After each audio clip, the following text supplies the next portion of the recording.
Hi out there. Welcome to the Soul Sisters podcast. Welcome back if you are joining again. Welcome if this is your first time. We are talking about a topic that is so near and dear to myself and Emily's heart and home and body and a lot of other things, yoga. So we'll start by kind of squashing some myths and just want to really highlight the accessibility and inclusivity that yoga can provide as to maybe not scare anyone away, but instead invite you in. And then we'll kind of go from there. But as always, really just for the second time, but now always, we're going to do a breath for balance. So whenever you are ready, take a big inhale and hold it as you like. And then exhale.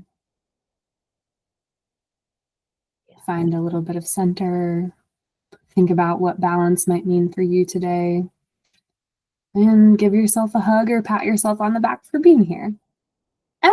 Hey. Hey, I love starting that way now. It's just like me centered and ready to talk about wonderful things with you and all of our friends out there. So I hope you guys are enjoying it as much as we do, because it just like, whoa, gets you centered and ready to rumble, move the shoulders, feels good.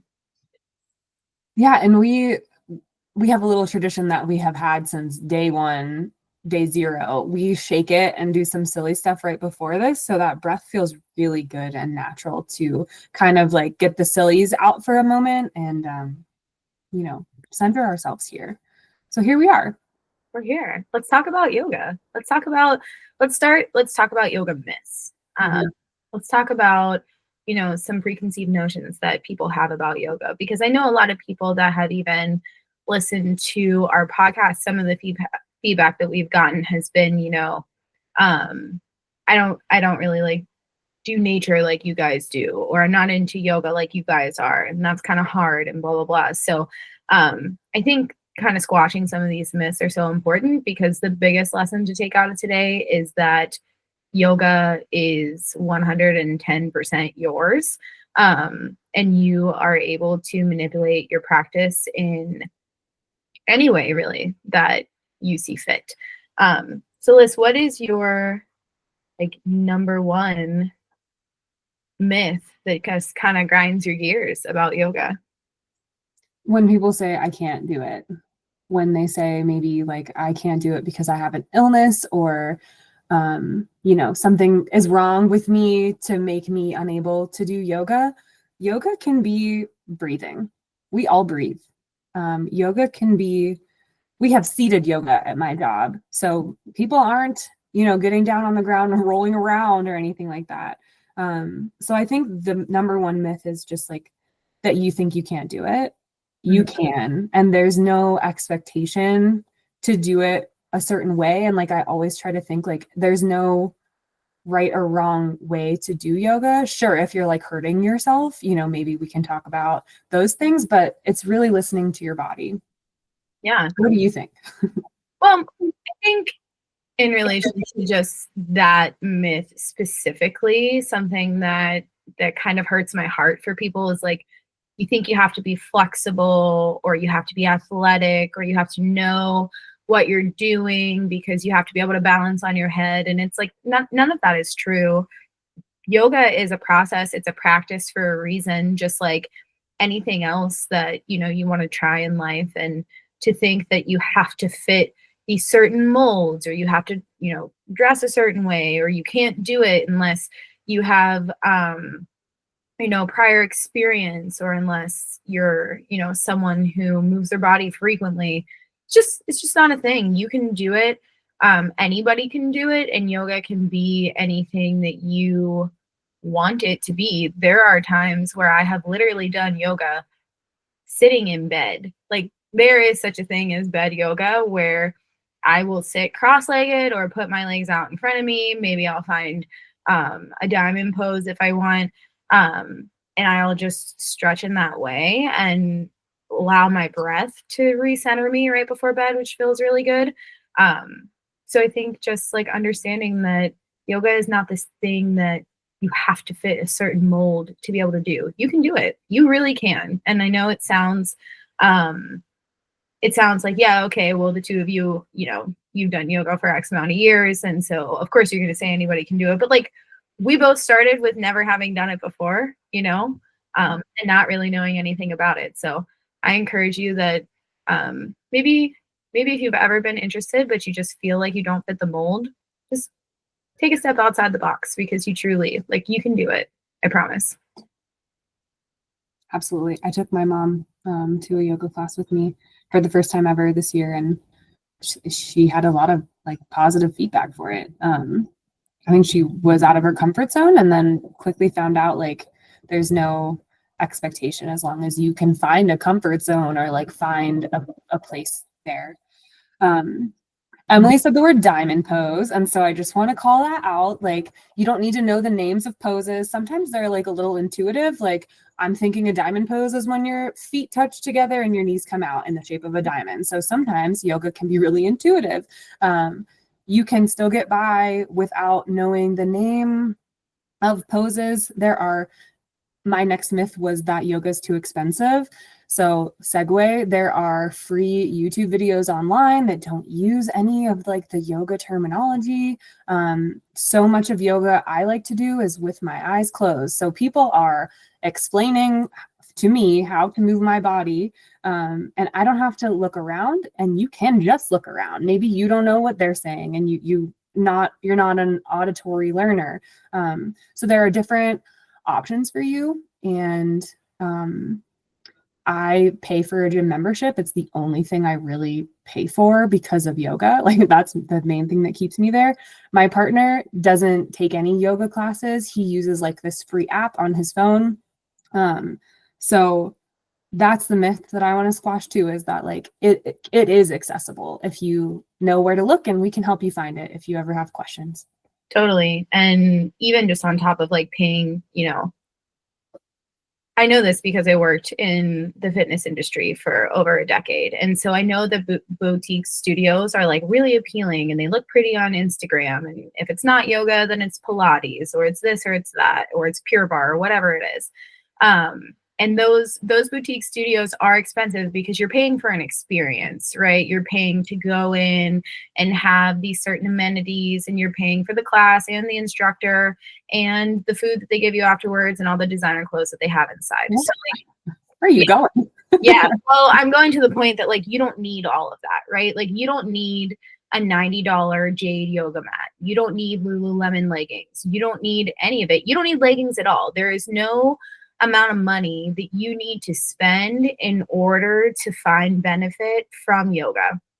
Do I have some of those things because they are things that I wanted to invest in? Sure. But I've also on the regular gone outside and just done yoga, no mat, on the grass. I've done it in a pair of shorts and a sports bra that I already owned. I've done it in a swimsuit that I've already owned. I've done it completely naked. I've done it, without any resources at all. And it gave me, different benefits than if I were in a studio setting, because those settings are different and I was looking for different things internally that day, but essentially gave me the same benefit of I was able to complete a flow to the point where I felt satisfied. So I agree with squashing that myth as well, where it's like, you don't have to spend money and it doesn't have to be expensive. You can do online classes. You can even just go on social media. I know a lot of people are on TikTok. Alyssa and I are looking to expanding Soul Sisters onto TikTok, but also on our Instagram. Like, we plan to start, sharing some videos related to our own practices. You can really just say like, oh, like, I see that Alyssa crossed her legs this way. Let me see if that feels good for my body. And you paid $0 to be able to take that knowledge in for yourself. So it's definitely not something that you need to expense out. Yeah. And my next question will be, what is yoga? How would you define yoga personally? Because we all define it differently. But Emily kind of said to find flow and satisfaction. And that is another myth too. You will not find flow and satisfaction every time, especially if you're going through something. especially if maybe it's your first time. Like, it's not always going to be just like I get there, I turn my brain off, and I'm super happy about it afterwards. You don't have to find inner bliss and joy. No. It might be trying to relieve pain. It might be just trying to sit quietly with some struggle for a moment. Yoga doesn't even have to be movement. I will quickly define what I think yoga is, and I learned this, I don't even remember, but yoga means union. So connecting your brain to your body, unionizing your breath to your thoughts, some kind of connection is yoga. So I think you could do car yoga. I named it Karoga. Sometimes I'll just breathe and like roll my shoulders. And that is, to me, yoga. So you can find flow and satisfaction and joy and peace, and all of those things will certainly come if you continue to be open-minded and like willing to maybe feel silly or curious at times. Yeah. What's yoga to you, Em? Before I answer that, I'd like to clarify, and also I have another myth that kind of goes along with it, which is yoga is like a religion, or you have to be spiritual to practice. You don't. And in relation to what I said in my previous answer, more so I based it off of, it was good enough for me that day, right? Like, I was satisfied. I was content with what I experienced that day. It doesn't necessarily mean that I had like some enlightening experience and the light of God came down on me and everything was great. Like, that's not my intention with those words. And your point actually brings me to think of, people think that the practice of yoga means that you're like experiencing some type of religion, or you have to, bow down to Buddha, or you have to be into crystals, or you have to do all these things. And you don't. It's certainly something that for me, I bring a lot of spirituality into my practice because I also practice other things while I am doing yoga, but my mom doesn't, right? Like, my mom sometimes can hardly even stand up on her own 2 feet. She just wants to move her body and see if she can do something to make herself feel good that day. So I would like to reiterate the fact that while you may also not find satisfaction every time, you might not be bliss every time, a lot of people also relate that to it being like this big spiritual practice, which it can be if you want it to be, but also sometimes it just really feels good to move your body. You know what I mean? Sometimes it's just like, God, if I twist this way, how does that make me feel? Do I breathe differently if I move this way? Like, what am I noticing within my inner self, the connections between like how the physicality helps and or supports and or makes me feel mentally. So that's kind of what yoga means to me, where it's that connection that you're talking about, right? It's how am I aligning mental, emotional with physical at the end of the day? And it doesn't always have to be all three. It could be all three. You could add spiritual in there. But mostly yoga is for me a practice where it's the one thing in my life, and I have seen in others' lives, where it's just mine. Like, no one else gets to touch it. I can do it with other people, but it's mine. It belongs to me because nobody else is in my mind and body the same way that I am. Well said. Yeah, thanks for kind of, I think both definitions are so similar and said so differently. And that is, I think, the point that is trying to be made. Like, yoga is yours. It's what you make it. It's how you define it. Would love to hear your definitions of yoga. We always want to try to connect and, create some yoga, create some intention with the people who are listening. So like, what does yoga mean? Like, what is yoga? What does it mean to you? Maybe take a moment and like write that down, little stream of consciousness. Share it with us if you want or don't. But now I'm wondering, like, what was your yoga journey? Like, how did you find it? I would want to know how it's helped you, but I think that those are maybe like interchangeable or could also be kind of separate too. Like that journey of, How do Yeah. you find? So for me, mine are intertwined, right? Like how did it help me, but also how did I find it? I found yoga when I was pretty young. I was 18 years old and I went away to college and I started experiencing mental illness for the first time. I had never, I've never had a panic attack, never felt depression, never knew what it felt like to not want to move or exist. So it was really difficult for me. And I went through a lot when I was that age, and I ended up dropping out of college. And someone who I'm still friends with to this day, my dear friend Kaylee, who made your jewelry for my wedding, actually, Liz. Oh. Um, Really? I still wear it. Amazing. She was the only person that I knew at the time that also like understood what I was feeling, and she had started her yoga practice and she had also dropped out of that same school. So when I was talking to her about it, I was like, is this normal? Like, is this what depression feels like? Like what is this? And she had her own, story with all of that, but she understood where I was coming from. And she said, this is what I'm doing, this is what I'm doing to help myself. And sometimes it realigns me. And so I decided like, well, maybe I'll try it because she's the only person I know right now that's also doing this. So I was introduced to it that way. And then when I did come home from college, interestingly enough, you had already started dabbling in yoga. And you wanted me to get out of the house and you were like, just come to a yoga class with me. And I was like, I don't know. Like I'm doing it at home, but I don't know about doing it in a public setting. And then we went to our first class at Moonglow, which was a studio. Yeah. I think that they possibly are not around anymore, but they were a studio in our hometown. And then from that moment on, I was hooked. And I did it every day. I wanted to do it all the time. And then it just kind of progressed into once I found like a college I was comfortable with, I started dabbling in, well, I think I want to do this. Like, I think I want to make this part of my life. I got my yoga certification at Sunflower Yoga in Indiana, SNAPS, which I also think possibly might not exist anymore.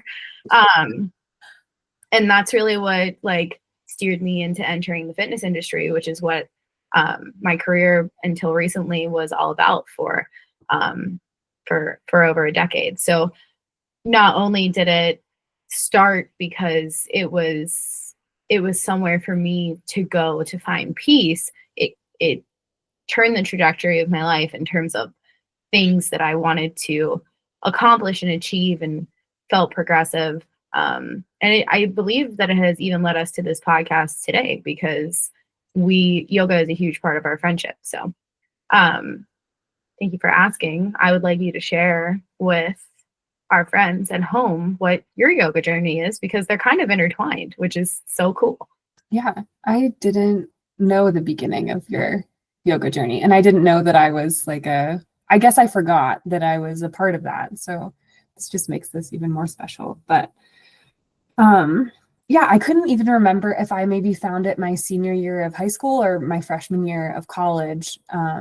But my dad passed away I think around that time. Freshman and it's college, yeah. Mostly Black to me. But the brightest part I can remember around that time is that Annie invited me to my first yoga class at Moonglow. She was an old friend of mine.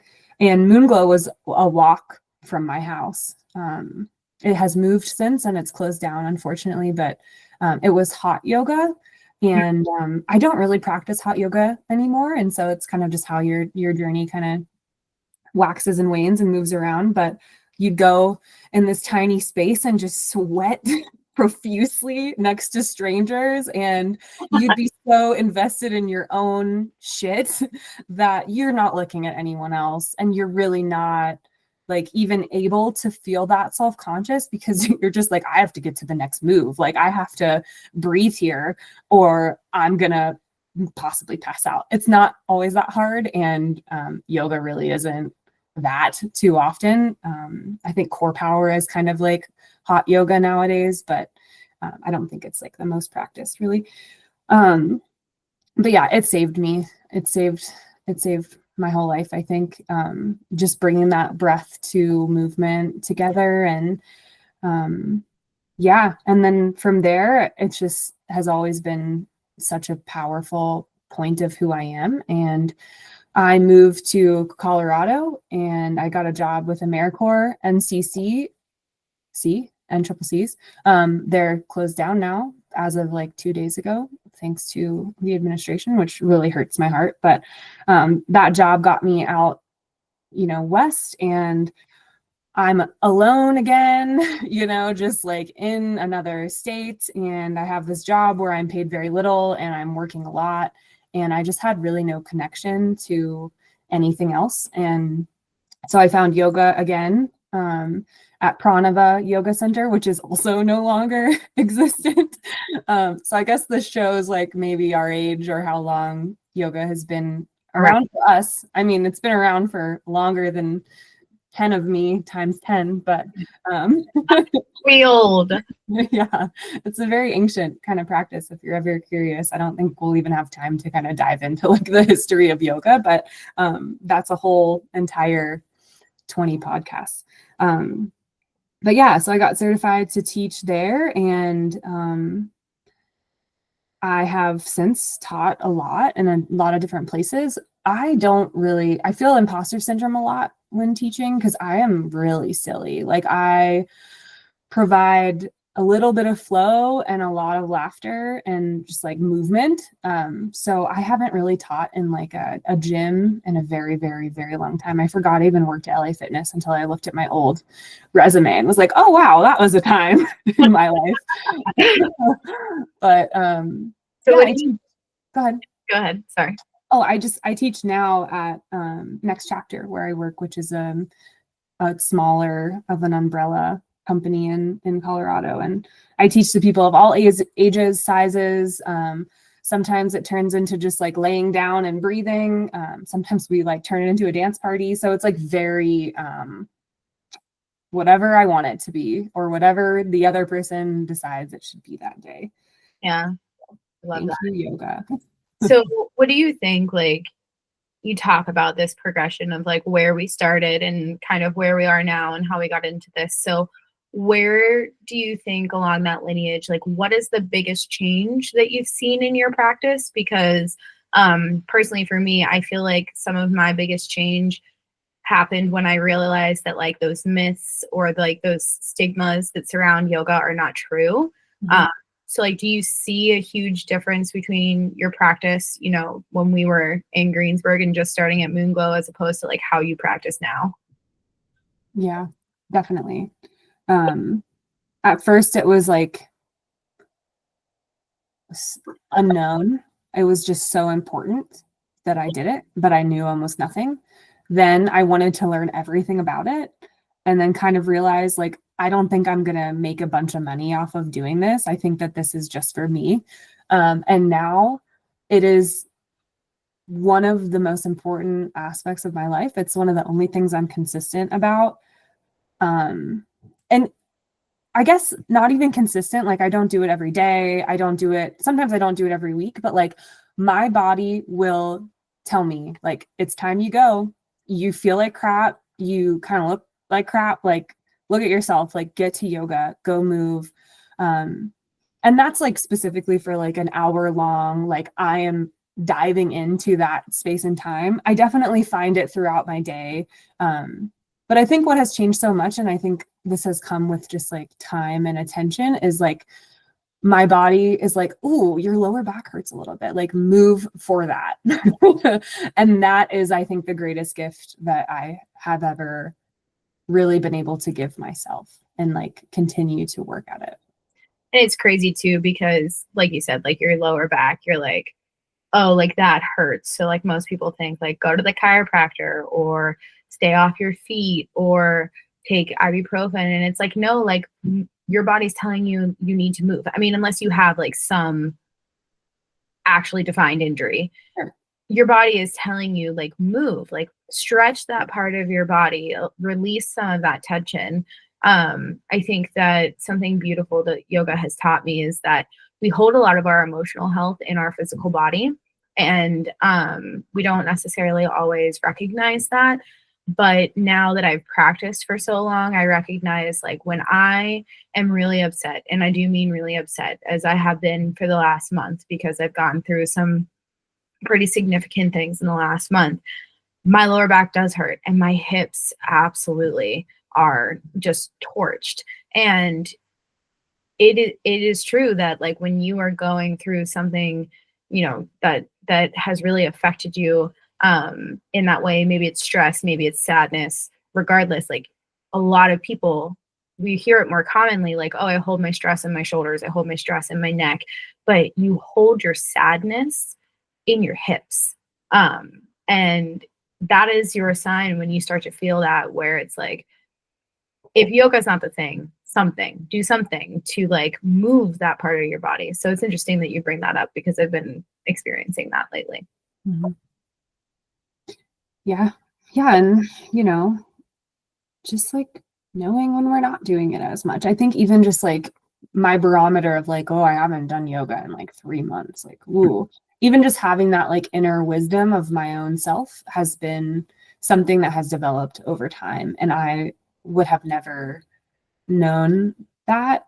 I don't think I realized sometimes how much of a gift it is to be able to listen to what my body is telling me. Like, some people don't get those cues at all, and if they do, then they don't know how to act on them. And I think that that's like what I'm most passionate about is I love going to a yoga class when someone at the beginning is like, tell me where you're holding your pain, tell me what you need to stretch. I'm like, this person gets it. Like, this is what I need. Yeah. So very grateful for that knowledge and the time. And like, if you don't feel that right now,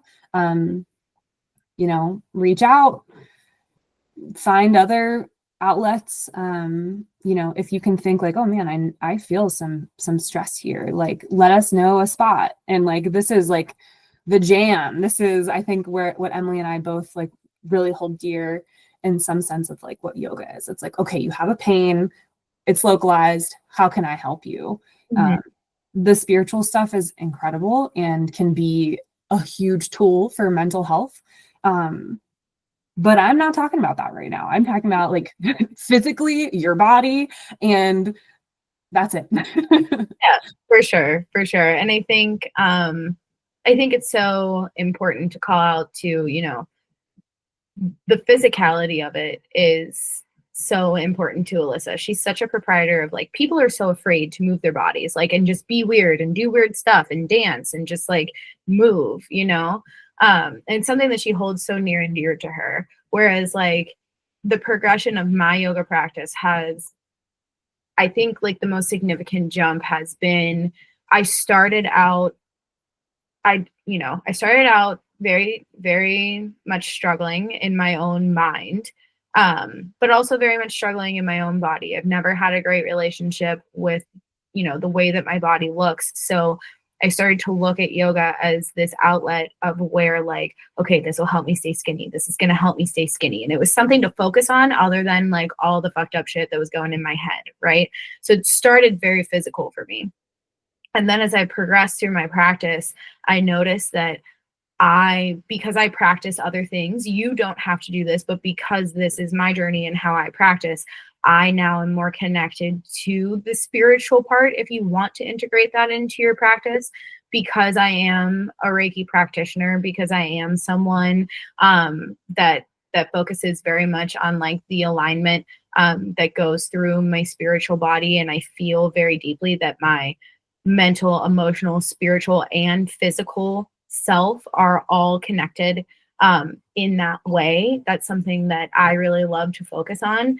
And so while that is my progression, I think it's so beautiful for our listeners to understand, like, these are two people who have been best friends for over 2 decades, who started their journeys around the same time and together. And still, when you look at the progression, it means something different to both of us at this point in time. It meant something different to both of us at that point in time, because our practices are our own. And sure, we love to go into the mountains and do silly shit and stretch, and we're sitting under red lights topless and doing yoga, and it's fun, and we're having a great time, and we're making that connection, but we're not always doing it for the same reason, even though we're doing it together. And so I think it just brings home that point of like, this practice is yours and no one can take that from you. And whatever is your sole focus that you want to put into yourself, even if you don't know what it is, you might find out after trying, after just 5 minutes of giving it a try. Always so well said and like wrapped up for us with a bow. Emily has some deep talent in the podcast flow zone. I just feel like it's this thing where people are endlessly afraid of trying new things. I'm afraid of trying new things sometimes. I like to push myself maybe a little bit more than others do, but there's also instances where I'm not willing to push myself because of certain parameters that surround that new thing. But I really feel strongly that yoga is one of those things where it's like, no one else is looking at you. No one else is worried about you. No one else, like, you don't need to be in a class. It's just simply something that you can do for yourself, which, especially as women, hardly ever gets done. I think as humans in general, we're always so worried about what's going on around us and what's happening at work and what's happening, in our country and what's happening with our children. And those are all important things.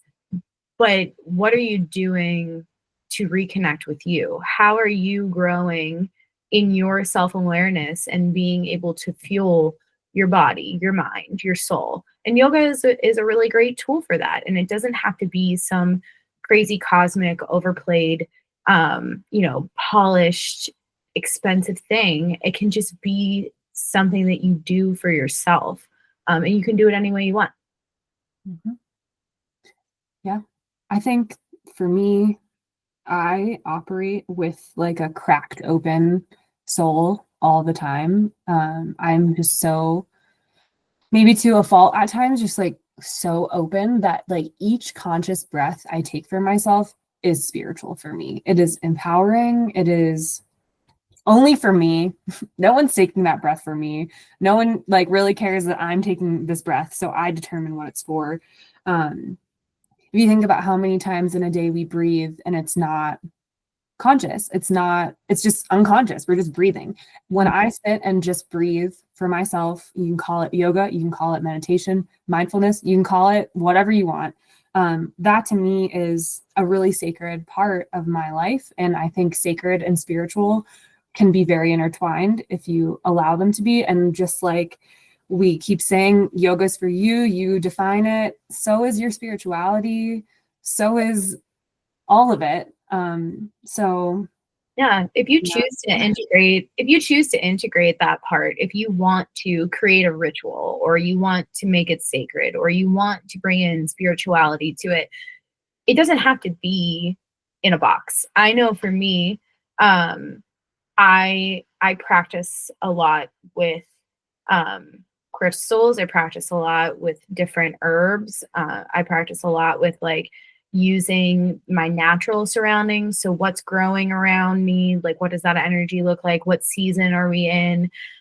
Those kinds of things in my practice. But I also know, I use my mom as an example because we are cut from the same cloth. We share DNA, but my mom's practice looks very different than mine in the sense of like, my mom just wants to move her body. And like, yes, she might be connecting spiritually, but her spirituality looks much different than mine because she's still very connected to God. And I don't necessarily connect in that way. I'm very connected more so to people that have passed in my life. So sometimes when I'm doing yoga, I'm talking out loud to my grandfather, or most recently, unfortunately, I lost my dog, which makes it very hard for me to be able to practice the way that I used to, because for 6 years we did it together. So now, like, little steps at a time, where maybe I'm not doing it for an hour, but if I have, a little bit of a sense of motion or a breath that I'd like to connect with, I just talk to him out loud. And that for me is spirituality. For other people, it might be connecting with the elements. It could just be that like you have this very special connection when the wind blows in your face, which has happened for me before. So when we say sacred, spiritual, ritual, it doesn't mean like we're praising any type of individual religion. It doesn't even mean that you have to do that. But what it does mean is whatever you're connecting to, if you want to make that sacred in your own space, in the space that you hold internally for yourself, then you have the ability to do that because you can do whatever you want. And this made me think about, if you're interested in participating in the typically 1 hour long yoga class, it kind of goes like you start out really slow, you kind of build up to like this kind of like peak pose or climax of some sort. But within that, you're doing sun salutations. So that is a ritual. It is the same poses. Once you do them, maybe in one class, you'll kind of know because it's just so consistent. It is a ritual and it is meant to be that. It's an asana. It is kind of appreciating the sun. So sometimes when I'm in a yoga class, I'm like, right now my God is the sun. I'm doing a sun salutation. There's moon salutations. So if you are interested in like that part of yoga, that is what you're probably entering into if you take a class. It's a little bit of a buildup. You'll know when you're in it. And then they kind of slow you back down. And then at the end, you're laying on your back, your eyes are closed, you're breathing how you want to, and that's the end. So it's not like 1 hour of just constant agonizing movement. It is very thought out. It is intentional for a very, very, very long time. If you're going to a good yoga class. Yeah. I would definitely say too, as someone who has taught yoga along with you, Liz, and also as someone who used to actively go to classes all the time, I'm still interested in taking classes. Like if you said to me right now, let's go take a yoga class, I'd be like, okay. But it's so interesting as I've progressed through my journey where it was like, it had to be hot yoga. It had to be a vinyasa flow, which is a type of yoga that's a little bit more active. It's building heat in the body, right? We're going up and down a lot. There's a lot of balancing incorporated in vinyasa, where like when I started, I was like, it has to be that. Like, this is what we have to do. We have to do it. And I got certified specifically in vinyasa. And now as I progress through this journey and I recognize what feels best for me, like yoga nidra is where it is at, which is more of a like gentle, a gentle yoga, or even yin yoga has been like something that I've been really drawn to lately, where we're not up and down. We're not doing sun salutations necessarily. We're not building heat in our body. We are holding poses for a long period of time and allowing for that stress or that tension to release over that time. So it's so interesting to see like where you start and where your mindset is, as opposed to like how over, I don't know, 12, 13 years, things have progressed. And I think that kind of supports where like you may see yoga in one way and go to a class and go for an hour and love that vinyasa flow and love hot yoga and do all of that. And that's wonderful. If you keep doing that, do it. But there also may be times where like you might want to explore other versions of what you think yoga is, because there are so many different types out there that can benefit you in so many different ways. All that to say, and just ask, like right now, what's your jam? Like, what are you drawn to? What are you feeling? Yeah, I go to restorative / yin yoga. So sometimes it'll still have the same very relative, like builds up to something and then comes back down. And so that shows how relative it is, because restorative is like 6 poses for an hour, and it means what it says. It is to restore you. It is not to make you feel any type of pain, maybe a little bit of discomfort. So your brain has something to like work with while you're, sitting in a pose. Often you have like bolsters or pillows or blankets that support you. So if you want to sit with your, legs spread open a little bit, you have something to catch them there. So it's like taking a lovely guided nap sometimes, Yeah. or like it's more of a brain workout than it is a body workout. That is my jam right now. I've just gotten into like a strong flow. Last week I woke up I woke up at like 5:30 a.m. and I was like, what am I doing? Why can't I go back to sleep? So I signed up for a yoga class at 6:30 since I was still awake, and I went, and my body was so tight. It had not done that in a long time, but you can feel, at least I'm fortunate to feel, my body was so tight at the beginning, and at the end I was not loosey goose by any means, but like work had been done. Change had been made. Work had been done. That's so funny. So like when you say work had been done, maybe it's not necessarily physical, or maybe it is. What is the most like unexpected thing that you have come to feel or realize or recognize during a practice, whether it be a class or at home? Like, what have you ever had like an unexpected experience where like you end and you're like, oh my God, like I wasn't ready for that today, but here we are, you know? Yeah, I think this has happened more so when I was younger and going through a ton and just like highly emotional. I would burst into tears a lot in yoga. And I think that people with trauma, a lot of trauma, that could be expected. Me too. Yeah. I think nowadays, it is just such a relief. Like, I work with people in my day that are going through the hardest things ever, some things I can't imagine, some things I've been through. And that's just so hard. And so now for me, yoga is just like a freaking treat, because it's just like a space for me to maybe even not consciously process it, but I'm just like processing stuff. And then by the end, I'm like, oh, okay, at least I'm not like ruminating on that thought like as much. Right. Like you can kind of let it go, which is such like a lovely benefit if you are like in the headspace to be able to do that. Yeah. What's your like any like realizations or ahas or woes? I will say I had like a specific experience that stands out in my head. So I went to a spiritual yoga retreat in the Catalina Mountains in Arizona. And if you have, you know, the privilege that I did to be able to experience this retreat, it was at Miraval in Arizona, and it was fantastic. But I signed up for a class where it was called forgiveness yoga. And I was like, oh shit, this is about to be like so deep and I don't know what's about to happen. So it was kind of a meditation, but also with restorative and or yin poses where we were releasing and restoring physically, but also we were being guided in meditation to release and restore emotionally and mentally.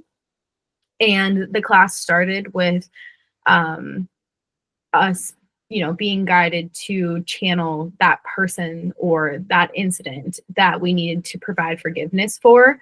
And so in my like conscious mind, I was like, oh, like this is going to be easy. It's going to be, you know, my parents or myself, or, you know, there's lots of instances that stand out to me where I'm like, I know what I need forgiveness for. And then I got through like half the class, and something happened where we were releasing in our hips, and I just started to cry. And a incident and or experience related to a person came back to me that I like forgot about. Like I had no idea that I was still holding on to that, because I hadn't thought about it in probably, I don't know, 15 years. And I had thought in my conscious self that I had already provided forgiveness for this situation.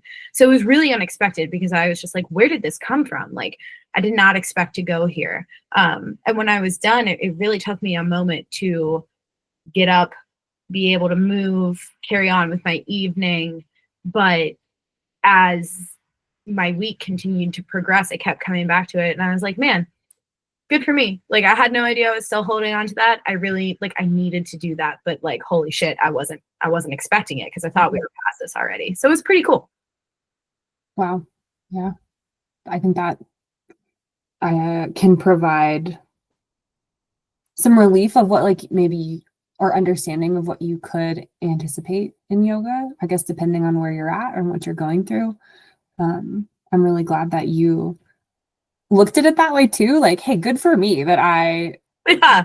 got this out. Yeah, like, because sometimes, we believe that we move past things consciously, but then, your subconscious is a thing for a reason. And sometimes we don't even recognize that it's there. And some experience like that, almost like what people in today's terms would, I hate this word, but like consider a trigger, like something can trigger that memory. And nothing that was said or done really triggered it. It was almost like a release where my body was just like, oh yeah, and remember this, we're done with this now. Like, it's time to forgive and move forward. And I was just like, holy shit, like, I didn't know we were still holding it. It's a really beautiful thing if you allow yourself to go there, that yoga can provide you in that way. Yeah. And I think once we can do that, it like allows more grace. It allows us to be like, oh, pat on the back, good job, me. The amount of times I ask people to like give themselves a hug and like say good job, and it's like not received well, it's hard to do. I think that the act of these things in yoga can allow maybe like a closer connection to your own soul and space inside of you. Yeah. That inward space, it's always so hard to tap into because we think we know ourselves, and then you really have to be willing to like open up with yourself. Sometimes it's even easier to open up with other people. You have a therapist, they prompt you. You have friends that you trust, right? It comes out almost like word vomit. Or you have an animal that you love, you talk out loud to it. But to be honest with ourselves and really dig into that inner space and be like, actually, this is how you're feeling, even though you're not verbalizing it. That's a really, really hard thing to want to do, to try to do. Sometimes you can even try and you don't accomplish it. So if that is something you're interested in, I encourage you, start practicing maybe just with your breath and looking inward. And it could progress into a more physical yoga practice if you wanted it to. But even just that is a practice of yoga, to be able to like just take that time and look forward. Yeah. Someone said to me recently, yoga is just a way to get to know yourself better. And so it can also just be like, we've practiced body scans in here before, like really just like thinking about our body. You don't even have to move it. Maybe the next step is like, oh, I'm noticing after, a little bit of practice, I do feel some pain in the shoulder. Like it feels a little creaky. Like maybe I'll touch that shoulder. Mm-hmm. Like, or even just like send energy or healing to it. That's yoga. So it doesn't have to be like all these myths we've kind of explored of like, I need to sprint around and be out of breath and chug water and this, that, and the other. But do drink your water. Please hydrate, especially if you decide to do a hot yoga class or just any yoga in general. Remember that, when you move your body, you need to refuel it. Water is one of the best way, if not the best way, you can do that. So small plug for water, get in there. Always grateful. It's creating some gratefulness for things that sometimes we take for granted, which is a great practice as well. Yeah. I think we've gone naturally through all the questions I had, like, maybe even what makes yoga sacred. Like, I think we've touched upon that, but like, is there a most sacred aspect of yoga for you? And I think that's really like that. I think, yeah. I mean, I think talking about what's most sacred for yoga is a great way to kind of encourage us all to go into our closing meditation. So I would say that, what's most sacred about yoga for me is that it only belongs to me. Obviously other people can do yoga, but the yoga that is instilled in my mind, body, and soul, it's mine. And I really value my own time, my own space, and not having to share it with anybody. So the fact that it's mine, I think, is what's most sacred for me. What about you? This might be a future plug, but yoga makes my soul sing. Yeah. And sometimes it's singing a tune that I'm like happy to hear. And sometimes I tune in when I'm doing yoga and I'm like singing a tune where it's like, ooh, you're in pain. Ooh, you're going through it right now. Ooh, you're in a tough time. But the fact that I can listen to that singing, that sing song, and still show up, I think is what is just such a sacred aspect of who I am as a person, that like I found something that even when I'm in the deepest depths of my life, I'm probably not walking over to a yoga class, but I'm probably lying on my floor with a blanket over me doing some kind of stretch or something. Like, and to me that is still yoga. Like, I'm not numbed out watching TV, sitting on the couch, like letting my back hurt more. I'm like doing something that I can tune into and like maybe process or something. So Yeah. you yoga. Thank you. Thank you. Well, as we all know from our last episode, or if you're new here, you might not know, moving forward, we're going to close each one of our episodes with a short meditation, maybe 4 or 5 minutes. So if you joined, and this is the portion where you leave us, we're so grateful that you were here and joined in this conversation. We love having this community around us and appreciate everyone's support. If you'd like to stay for the meditation, I invite you to find a place where you're comfortable, your car, maybe your floor, maybe a comfortable chair, maybe you're outside. Just kind of get into a space where you're ready to look inward. And I'll just give you a moment here to be able to do that. Maybe you got to move your body a little bit because you've been sitting stagnant, moving to our or listening to our words today. And when you're ready, we're just going to take a deep breath together. Inhale and exhale.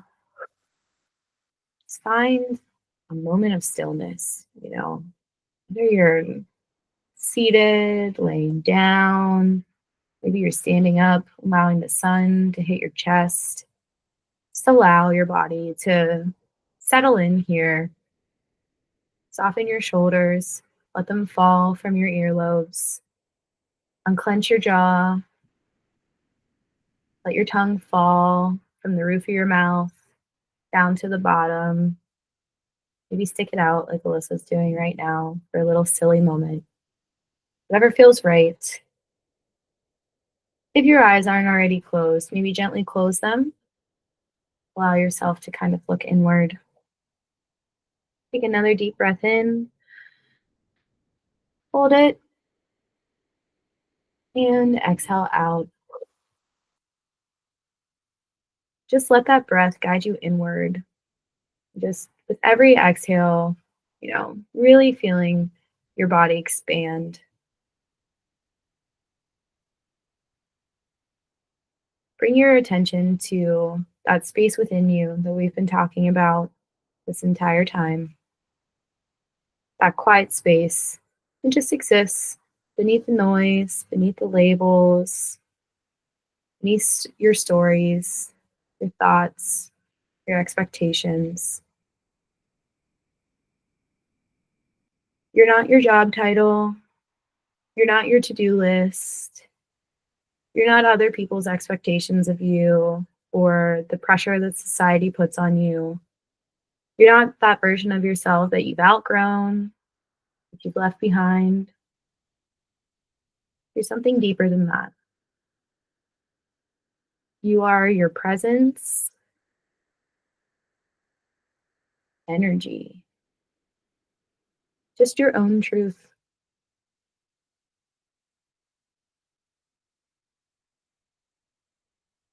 Breathe into that space. Let it fill up with your breath and your warmth, Just ask yourself, who am I at my core? Not who the world told me to be, not who I've had to be, not, you know, who I feel like I have to fill some kind of void in order to be my true self. Just who am I when I feel the most free, the most alive, the most whole? And just let that answer rise from your body, your mind, your spirit.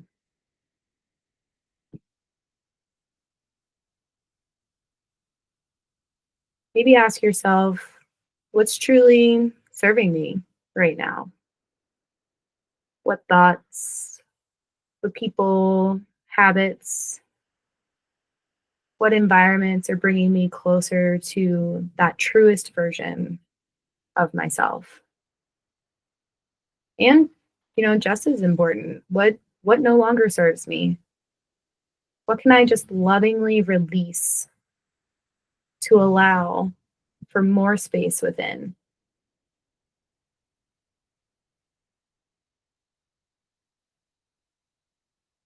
Allow yourself to breathe and anchor yourself in this truth. You have permission to return to yourself, to choose what aligns you and what you want to let go of. You have permission to be unapologetically you.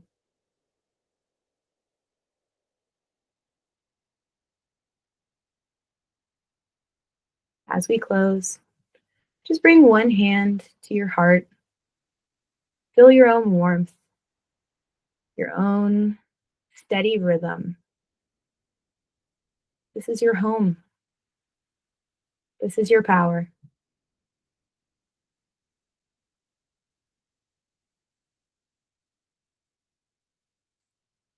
And when you're ready, gently open your eyes.